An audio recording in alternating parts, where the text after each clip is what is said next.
नमस्कार, मैं हूं अभिषेक उपाध्याय और आप देख रहे हैं टॉप सीक्रेट। जय स्वामीनारायण।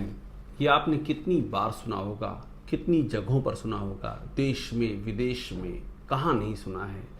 लेकिन सवाल ये है कि आखिरकार इस मंत्र के पीछे वो कौन सा ऐसा चमत्कार है कि दुनिया के तमाम विकसित देशों में अच्छे पदों पर काम कर रहे युवा जो मिलियंस में कमा रहे हैं, डॉलर्स में कमा रहे हैं, वो सब कुछ त्याग करके स्वामीनारायण संप्रदाय की शरण में आकर के दीक्षा लेकर के पार्षद और साधु बन जा रहे हैं और अपना पूरा जीवन समर्पित कर दे रहे हैं समाज के लिए, राष्ट्र के लिए, एक मिशन के लिए। ऐसा क्या चमत्कार है?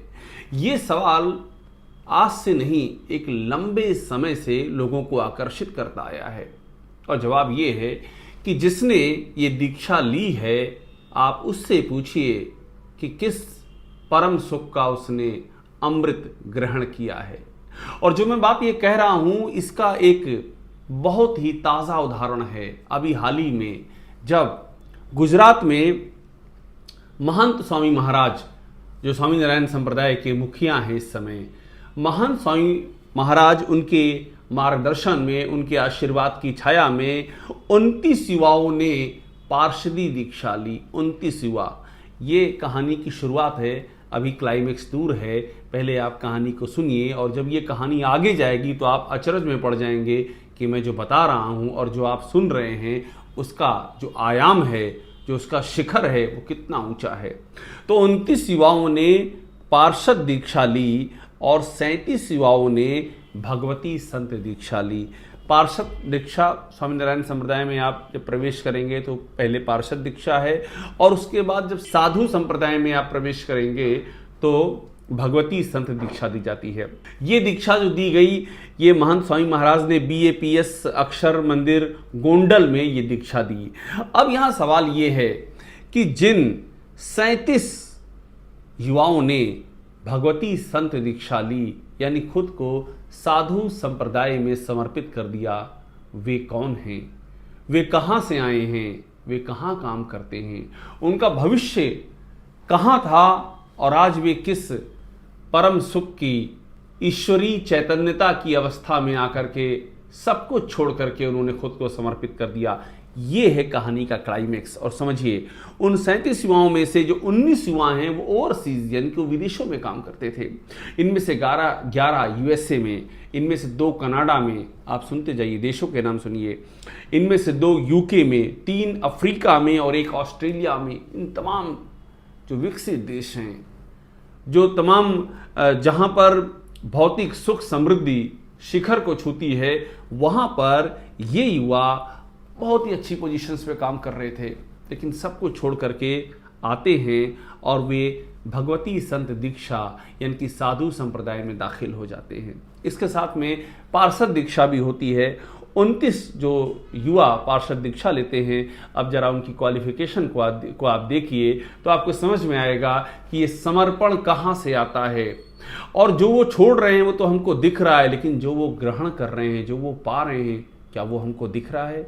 वो तो उसी को पता चलेगा जो उस कृपा दृष्टि को ग्रहण कर रहा है, उसे महसूस कर रहा है। तो इन 29 युवाओं में से जिन्होंने पार्षद दीक्षा ली, 2 डॉक्टर, 11 इंजीनियर, 4 PG यानी कि पोस्ट ग्रेजुएट, 7 साइंस ग्रेजुएट और 4 अन्य ग्रेजुएट। ये सारी इनकी शिक्षा दीक्षा है।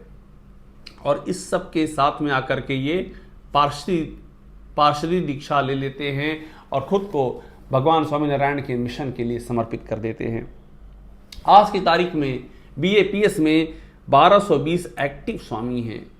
एक्टिव स्वामी जिनका जीवन एक उद्देश्य के लिए है, जिनका जीवन भगवान स्वामीनारायण के विचारों के प्रचार प्रसार के लिए है, जिनका जीवन अक्षरधाम का जो दिव्य लोक है उसके संदेश को घर घर पहुंचाने के लिए है। तो एक स्पेशल महापूजा होती है और वहाँ पर महंत स्वामी महाराज उनको आशीर्वाद देते हैं और इस मौके पर घर वाले मौजूद रहते हैं। आप सोचिए, खुद घर वाले अपने नौनिहालों को, उनके माता पिता ये समर्पित कर रहे हैं कि ये समाज के काम आएंगे, ये राष्ट्र के काम आएंगे, ये एक मिशन के काम आएंगे। और ऐसे ही आगे बढ़ता हुआ ये जो BAPS संप्रदाय है, स्वामीनारायण संप्रदाय है, ये आप सोचिए 55 देशों में फैल चुका है। 55 देशों में संयुक्त राष्ट्र संघ इसको रिकॉग्नाइज करता है। और किन किन विपरीत हालातों में ये संगठन काम करता हुआ पाया गया है। कोविड के दौर में हमने देखा, जब मदद के लिए लोग गुहार लगा रहे थे और मदद दुर्लभ होती जा रही थी, तो ये BAPS स्वामीनारायण संप्रदाय उस वक्त अपनी तमाम जिम्मेदारियों को पीछे करके सबसे बड़ी जिम्मेदारी मानव सेवा को आत्मसात करते हुए मदद के लिए आगे आया। जब रसिया और यूक्रेन का वार चल रहा था, क्योंकि मैंने खुद ये रसिया यूक्रेन का वार कवर किया है, मैं पहला भारतीय जर्नलिस्ट था जो यूक्रेन पहुंचा था इस वार को कवर करने के लिए। वहाँ भी स्वामीनारायण संप्रदाय के जो साधु हैं, जो साधक हैं, वो उन कठिन हालातों में मदद कर रहे थे। जहाँ युद्ध चल रहा था, जहाँ जीवन खतरे में था, वहाँ आध्यात्मिकता और सेवा मार्ग के रास्ते पर उनको बढ़ते हुए हमने देखा था। ये भी एक इसकी उपलब्धि है। और एक बात मैं और यहाँ कहना चाहूँगा कि जब दीक्षा ये दी गई, पारसी दीक्षा और भगवती संत दीक्षा, तो महंत स्वामी ने वहाँ जो कहा वो महत्वपूर्ण है। उन्होंने कहा कि दीक्षित साधुओं के माता पिता का धन्यवाद। उन्होंने माता पिता को धन्यवाद दिया जिन्होंने पुत्र को पढ़ा लिखा करके तैयार किया और यहाँ सेवा के लिए समर्पित कर दिया। साधु का मार्ग आसान नहीं होता है। तपस्या, व्रत, सेवा, भक्ति, मन पर विजय, ये सारी साधनाएं करनी पड़ती हैं, ग्रहण करनी पड़ती है। और ये ग्रहण करने के लिए ये युवा तमाम भौतिक चकाचौंध को छोड़ करके यहाँ आ गए हैं। दो बातों का और जिक्र करूँगा।